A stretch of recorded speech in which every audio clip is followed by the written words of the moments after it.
How you doing? I'm doing good. I'm doing good. If you have any question on the interview we're talking about, you can ask me right now. Yes, let's start. When and how did you make your first million? I made my first million like a couple of years ago, probably 5 years ago. Yeah, 5 years ago. When 5 years ago? I mean, how old were you? I was like, I made my first million when I was really young. I was like probably 19, 20. Right there, yeah. I'm very proud of you, man. How did you do it? I started teaching gymnastics. I used to teach gymnastics in schools. I used to teach dance. I worked at a company as a content creator, and I used to do podcasts for the company, and they used to pay me like a few bucks, and I used to afford just food and rent. And my rent was like 6,000 Kenyan shillings, which is a small amount of money. But I got tired, and then I started thinking what I can do. So I actually came up with a product. It's a modern book cover. I created that, started selling it to schools, and that turned out, so it went good. So yeah, and that's how I made my first million. So with the product, then I also do YouTube. I do content creation. I have a film production company too. I have a clothing brand too, called Syndicate, and yeah, I have a couple of businesses I run, and that's how I became a millionaire. Good on you, brother. That's really nice to hear. So you made your first million when you were 20 by making book covers and selling them to schools in Kenya, right? Yeah. That's what I did, and the book cover they're like removable, and they are like pretty unique. I had to think like, because normal book cover, the old school book cover, the traditional ones, they're not durable, and this one, the ones I create, they are waterproof, and they take care of the kids' book, and you know how kids see mess with the book. So this one are durable, and the books don't get torn easily. So yeah, it's quite a good product. That's quite impressive. Why a book cover though? Like, how were you even able to know that book covers will be profitable, and why not something like selling pencils, for example?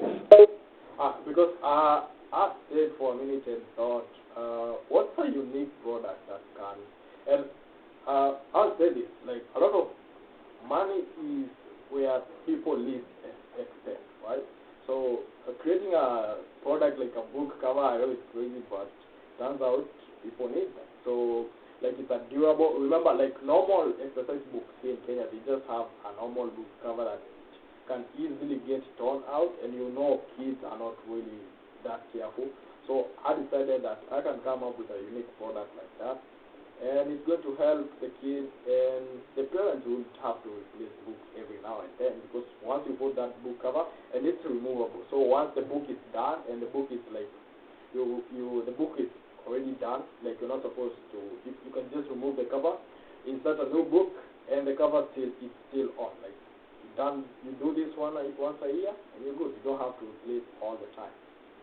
But yeah, that's how I came up with the idea, because yeah, it's durable, it's waterproof, and it's not easy to get torn out, and it's replaceable. Wow, man. Very nice. That is so great to hear. And how much was each book cover? I used to sell each like 650. So let's say, for example, now we have 7 subjects in school. So if you do the math, that's some money, and that's for one student. So if you do that for the whole school, you're going to get a pretty decent amount of money. I'm assuming that 650 is in Kenyan shillings? Yeah, in Kenyan shillings. So 650 Kenyan shillings per book cover, brother? That's like 3.55 each? Very nice. Yeah, that's good pricing, because it's a book cover, remember? Yeah, I get it. But still, like, 3.55 for a single book cover? I'm sure a lot of people would be willing to pay much more, brother. You sure about that? 100% sure. I'm assuming the kids in Kenya aren't rich, right? Yeah. So the parents are definitely willing to pay much more, 10 to 20 per book cover. Yeah, but remember now, that's one book, right? And let's say students, they have 7 subjects. So if you do 650 times 7, that's for one student. If you do that for the whole class and for the whole school, and now find out that the school have branches, you're going to make a decent pay without pressing the parents to go an extra mile to just pay for a book cover. Oh, I get it. So the price is $650 for the cover, and it's for all the kids in the class as the one cover is reusable. Do I understand this correctly? No, let's say like one book cover, right? And 7 subjects for one kid. So each book have a cover. Now the whole class, good amount of money. Yeah, man, I get it now. It definitely is a good amount of money to make if you sell it to a lot of kids and branches. Yeah. Do you still make that product to this day? I actually do. A lot of people now, a lot of schools now are ordering the product because they're like, especially these big schools, they're like, we need something different, something unique. And what I do is that I customize the cover according to their school. So I don't make the same product for different schools. Wait, brother, so you mean to say you sell the cover to different schools, but each school's cover is unique, right? Yeah. So a cover for school X would look different than the cover for school Y, but the price is the same at $650, right? Yeah. I have to say, brother, your whole story is very impressive. At the age of 20, making $1 million from book covers, you definitely know what you're doing, man. I mean, right now I'm 25. Like, that was like 5 years ago. And I also do content creation on YouTube. I have a video production company right now, and I do acting. So yeah, I do quite a lot, and I have a clothing brand too. Brother, you need to start putting your story out there. People would love to hear how you made your first $1 million and how you kept growing like that, especially in a third world country like Kenya. Yeah. You're definitely an inspirational story, man. Yeah, I know. But a lot of this came actually from you and a lot of successful millionaires. I wanted to join the real world, but back then I was broke. Like, the Atlas University is like, what, $50? But to me, that was crazy. That was like money for rent for a couple of months. So I couldn't afford. But I used to watch you on YouTube, and I followed some of your advice, and I went out there and made it. So, yeah, big up to you. I appreciate that, brother. You used a lot of my advice. What advices did you use specifically? I remember you did a full business course, and you said like the first step to business is actually to have people, and business means money is, and that's what I did. I see. Brother, I want to ask you something. Do you think it would have been easier for you to get wealthy if you lived in, let's say, United States instead of being in Kenya?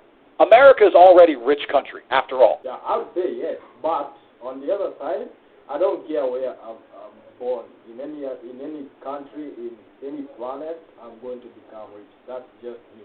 Like, I don't care if I was born in Uganda, Kenya, America, Gaza. I don't care. I have to make that money. Great answer, brother. That is a real hustler mindset. That's exactly what I say to everyone as well. I don't care if you were born in mud and dirt. You will make it if you have the right mindset and discipline. Yeah.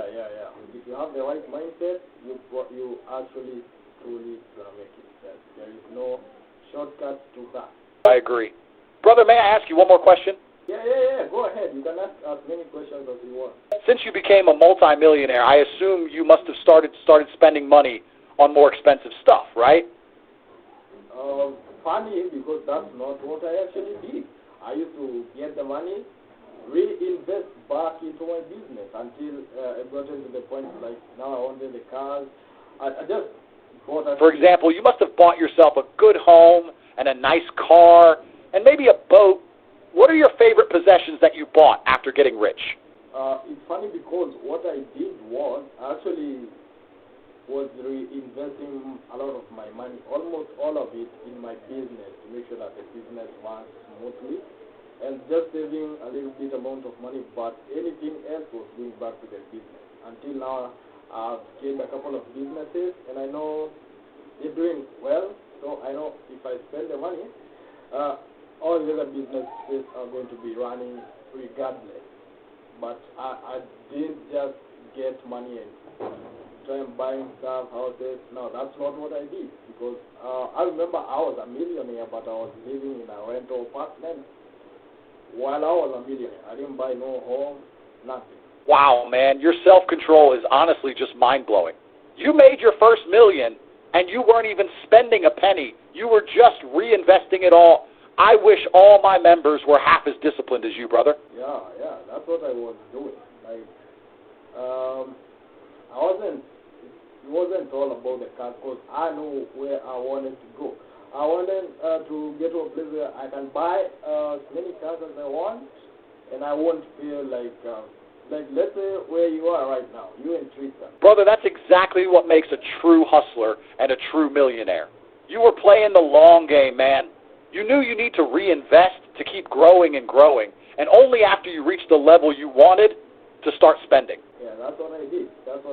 And I started multiple businesses, and yeah, that's now where I got maybe a car and a good house. Yes, but a lot of my money was going to important stuff, like helping my family and that kind of stuff, but not buying fancy things. Fancy things, yeah, right now I do have fancy things, but back then I wasn't all about fancy things. Brother, I have to say you are by far the most inspirational hustler I have ever talked to or met so far. You have the right mindset, the right disciplines, and you even used my advice that I give my members to become rich in a third world country. I'm very proud of you, brother, and I'm very happy that I was able to talk to you. I have one last question, man.